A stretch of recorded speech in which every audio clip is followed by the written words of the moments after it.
अस्सलामुअलैकुम नाजरीन कराम, नई वीडियो में आपको खुश आमदीद कहते हैं। बड़ी ख़बरें चल रही हैं, हेडलाइंस आ रही हैं कि सदर मुमलिकत बड़ा खड़ाक करने वाले हैं। इस पर मैं बाद में बात करूंगा।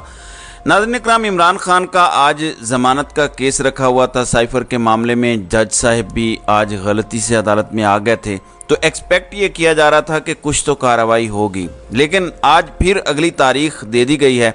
अब 14 सितंबर को दोबारा ये केस सुना जाएगा। मुख्तलिफ टेक्निकलिटीज़ को बुनियाद बनाकर ये हरकत की गई है। इसमें से इमरान खान की वकला की टीम के एक वकील का कहना है कि डॉक्यूमेंट जो होता है, जो फिल करके दिया जाता है, उसमें बताया जाता है कि ये बेल की कितने नंबर अपील आपने की है या पटिशन की हुई है। तो उसमें लिखा हुआ है कि कोई टेक्निकलिटी ढूंढी गई है इसी तरह की कि आपने ये चीज़ ठीक तरीके से नहीं लिखी हुई या गलत है या इस तरीके से है, और उसको कहा गया है कि दुरुस्त करें और 14 तारीख को वापस आएँ। नाज़रीन इकराम, अब एक बंदा कन्विक्टेड नहीं है इस केस में, सिर्फ एक मुलजिम है, इल्ज़ाम है और उसकी गिरफ्तारी है। पुलिस को रिमांड भी नहीं दिया गया, ये जुडिशल रिमांड है। समझ नहीं आ रही कि इसमें फ़ैसला करने में क्या मसला है, लेकिन क्योंकि कुछ ताकतवर लोग इमरान खान को ये दिखाना चाहते हैं कि अगर हम रहम नहीं करेंगे तो तुम पर कोई रहम नहीं करेगा। और अल्लाह माफ़ करे, कभी कभी तो एहसास होता है कि ये कहने की कोशिश कर रहे हैं कि जिस रब का तुम नाम लेते हो, जिस कलमे की तुम बात करते हो और कहते हो कि मैं अपने रब पर यकीन रखता हूँ, इय्याका नअबुदु व इय्याका नस्तईन कहते हो, पाकिस्तान का मतलब क्या ला इलाहा इल्लल्लाह के नारे लगाते हो, वो रब भी तुम्हें नहीं बचा सकता। नाउज़ु बिल्लाह। मुझे लगता है इनके दावे इस हद तक पहुंच चुके हैं जिस तरह की इस टाइम बेशर्मी चल रही है। नाज़रीन इकराम, अभी एक और NA 157 के उम्मीदवार का एक बयान आया है और तहरीरी बयान उन्होंने दिया, और उसमें वो कहते हैं कि मैं मज़म्मत करता हूँ 9 मई की और सियासत से गैर मुअय्यना मुद्दत के लिए किनारा कशी इख्तियार कर रहा हूँ। गौर कीजिएगा इस बात पे और ये याद रखिएगा कि एक एक हल्के से चुन कर जब तक ये काम हो नहीं जाता, तमाम उम्मीदवार जो पाकिस्तान तहरीक इंसाफ के नंबर 1 प्रायोरिटी के हैं वो छोड़ नहीं जाते, तब तक इलेक्शन नहीं होंगे। तो लोग जो छुपे हुए हैं, गायब हैं या काबू में नहीं आ रहे, मान नहीं रहे, इलेक्शन नहीं होंगे, इसको भूल जाएं। मैं आपको बता रहा हूं कि अगर 272 सीटें हैं, ख़ास तौर पर पंजाब में अगर 142 सीटें हैं, 142 फॉर एग्जांपल, जो मतलब कि उनमें अगर नेशनल असम्बली और जितनी भी प्रोविजनल असम्बली के उम्मीदवार हैं वो सारे छोड़ने का ऐलान नहीं करेंगे वन टू ऑल, तब तक इलेक्शन नहीं होंगे। इस हद तक जुल्म और जबर किया जाएगा। देखते हैं कि कितना स्टैंड लिया जा सकता है और ये सब कुछ कितना सस्टेनेबल है जो अभी किया जा रहा है। दूसरी जानिब गिलगित बल्तिस्तान के इलेक्शन का नतीजा जारी नहीं किया जा रहा था, फिर अवाम ने धरना दे दिया, अवाम धरना दे के बैठ गए और इनकी बैंड बचा के नतीजा जारी करवाया गया। लेकिन ये प्रोविजनल रिज़ल्ट इलेक्शन कमीशन ने RO ऑफिस से जारी किया।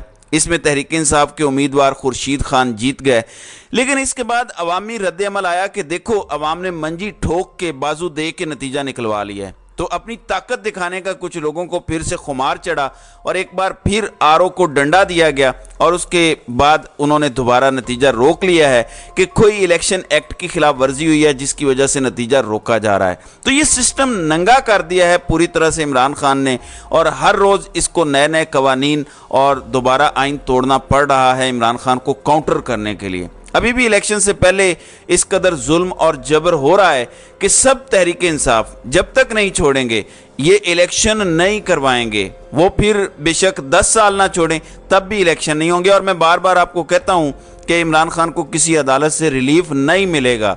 इमरान खान को रिलीफ तब मिलेगा जब मईशत इन्हें लिटा देगी, इनकी नाअहली की वजह से बिल्कुल बर्बाद हो चुकी है जो मईशत है, जब वो काबू से भी बाहर हो जाएगी या अनप्रेसिडेंटेड अवामी रद्द-ए-अमल होगा। इन दो चीज़ों के अलावा इमरान खान को किसी किस्म का रिलीफ मिलता कम अज़ कम मुझे नज़र नहीं आ रहा। नाज़रीन इकराम, सदर मुमलिकत की थोड़ी सी बात कर दूं, फिर उमरता बंदयाल पे आते हैं। आज सदर मुमलिकत ने मज़ीद मुलाकातें की हैं, मज़ीद मुशावरत की है, वज़ीर कानून से भी मुशावरत की है। तो वो मुख्तलिफ़ वज़ीरों से मुशावरत कर चुके हैं, करते रहे हैं اور اب میڈیا پہ یہ خبریں چل رہی ہیں کہ صدر مملکت ہو سکتا ہے الیکشن کی تاریخ دے دیں، اور ایک بیانیہ بنایا جا رہا ہے کہ صدر مملکت حالات کو مزید خراب کریں گے اگر الیکشن کی تاریخ دیں گے، ملک میں مزید سیاسی عدم استحکام آئے گا اگر وہ تاریخ دیں گے۔ ناظرین اکرام، یہ اس ملک کا المیہ ہے۔ اب چیک کریں کہ کہا جا رہا ہے کہ اس ملک میں اب ایک نیا آئین بن گیا اور اس کا نام ہے SIFC۔ یہ ایک نیا آئین ہے اس ملک کا، یہ باقاعدہ کہا جا رہا ہے ٹاؤٹوں کے ذریعے، اور کہا جا رہا ہے کہ صدر نے اگر 73 کے آئین کے مطابق تاریخ دی تو ملک میں عدم استحکام آ جائے گا، یعنی جو اصل آئین ہے وہ عدم استحکام کا باعث ہے۔ نیا آئین جو SIFC کے نام سے آیا ہے صرف وہی استحکام لا سکتا ہے۔ یہ اس ملک کا المیہ ہے۔ چلیں، سیاستدانوں کی سمجھ آتی ہے، طاقتوروں کی بھی سمجھ آتی ہے، صحافت کبھی اتنی نہیں گری تھی جتنا اب گر گئی ہے۔ 73 کے آئین کے ساتھ کھڑا ہونے کی بجائے طاقتوروں کے ساتھ یہ کھڑے ہو گئے ہیں۔ ہمارے ملک کے 90% سے زائد لوگ صرف چند یوٹیوبرز رہ گئے ہیں جو اب تک حق اور سچ کے ساتھ کھڑے ہیں، جو آئین کی بات کر رہے ہیں، جو قانون کی بات کر رہے ہیں، باقی سب لیٹ گئے ہیں۔ پورا میڈیا آپ کو یک زبان بولتا نظر آ رہا ہے کہ صدر صاحب تاریخ نہ دینا۔ یہ کب ہوتا تھا آپ مجھے بتائیں؟ صرف ظالم جابر بادشاہوں کے دربار میں اس طرح سے درباری یہ حرکتیں کرتے تھے جو اب ہو رہا ہے۔ یہ سسٹینیبل نہیں ہے، ملک ایسے نہیں چل سکتے۔ خوف کی فضا قائم کر کے ملک کو نہیں چلایا جا سکتا، چند لوگوں کی خواہشات کے اوپر ملک نہیں چلا کرتے۔ اس لیے جمہوریت کامیاب ہوئی ہے کہ وہاں پر زیادہ عوام کا انپٹ لیا جاتا ہے، عوام کی مرضی سے پالیسیز بنائی جاتی ہیں، جو عوام کے خلاف جاتا ہے وہ نیکسٹ الیکشن میں آؤٹ ہو جاتا ہے۔ وہ نظام کامیاب ہو گئے ہیں جہاں یہ چلا ہے۔ پاکستان اسی نظام کو بہتر کر سکتا ہے، امپروو کر سکتا ہے۔ اس میں امپروومنٹ کی بہت زیادہ گنجائش ہے۔ ہمیں اپنے معروضی حالات کے مطابق اس کو امپروو کرنا چاہیے، لیکن آئین میں جب تک ہم جو درج کر دیا ہے اس پر ملک نہیں چلائیں گے، کوئی مستقبل اس ملک کا نہیں ہے۔ ہاں، غلطیاں اس میں ہو سکتی ہیں۔ میں ہمیشہ سے کہتا ہوں کہ 73 کا آئین طاقتور کو بچاتا ہے، کمزور کی بجاتا ہے۔ پھر جس طرح سے مذہبی منافرت پیدا کرنے والی شکیں اس میں ڈالی گئی ہیں وہ ختم ہونی چاہیے۔ ہمیں اس میں بہتری کی کوشش ضرور کرنی چاہیے، لیکن ظاہر ہے ایک آئین کے تحت ہی سب نے چلنا ہے۔ ناظرین اکرام، عمرتا بندیال اب صرف 5 دن کے مہمان رہ گئے ہیں اس کرسی پر۔ اس شخص نے آتے ہی فروری 2022 میں پاکستان کے خلاف ہونے والی سب سے بڑی سازش میں سب سے بڑا کردار ادا کیا جو سامنے نظر آتا ہے، اور اس کے بعد 16-17 ماہ پاکستانیوں پر جو اندھا ظلم کیا گیا، یہ بندہ آنکھ، کان، ناک سب کچھ بند کر کے بیٹھا رہا، لٹرلی گونگا، بہرا اور اندھا ہو کے بیٹھا رہا۔ اس شخص کے لیے پاکستان کے 25 کروڑ لوگوں کے دل میں کیا عزت ہوگی؟ آپ خود سوچیں، جو ہوا اس کے بعد کوئی عزت رہ گئی ہے؟ لیکن مزے کی بات یہ ہے کہ منافرت کرنے کی جب پوری کوشش کی گئی منافقت کرنے کی جب پوری کوشش کی گئی کہ ادھر بھی کھیلوں ادھر بھی کھیلوں، دونوں سائیڈز پہ کھیل کے سب کو خوش رکھنے کی کوشش کروں، تو ناکامی یہ ہوئی کہ گالیاں دونوں سائیڈ سے پڑ رہی ہیں۔ اب اپنا قاضی آنے والا ہے، اور اپنا قاضی کم از کم منافقت نہیں کرے گا، وہ جس سائیڈ پہ کھڑا ہے کھل کے اس سائیڈ پہ کھیلے گا، کھل کے ظلم کا ساتھ دے گا، کھل کے آئین شکنی کا ساتھ دے گا۔ لیکن میں یہاں ایک آپ کی توجہ دلانا چاہتا ہوں قاضی صاحب اور ان کے دوستوں کو کہ قاضی صاحب، پاکستان کی 76 سال کی تاریخ میں ایسا پہلا چیف جسٹس آنے جا رہا ہے جس کو اللہ تعالیٰ نے ایک ایسا سنہری موقع دیا ہے کہ اگر وہ چاہے وہ یہ راستہ چنے تو وہ قوم کا ہیرو بن سکتا ہے، قوم کو اس جبر سے نجات دلانے والا نجات دہندہ بن سکتا ہے۔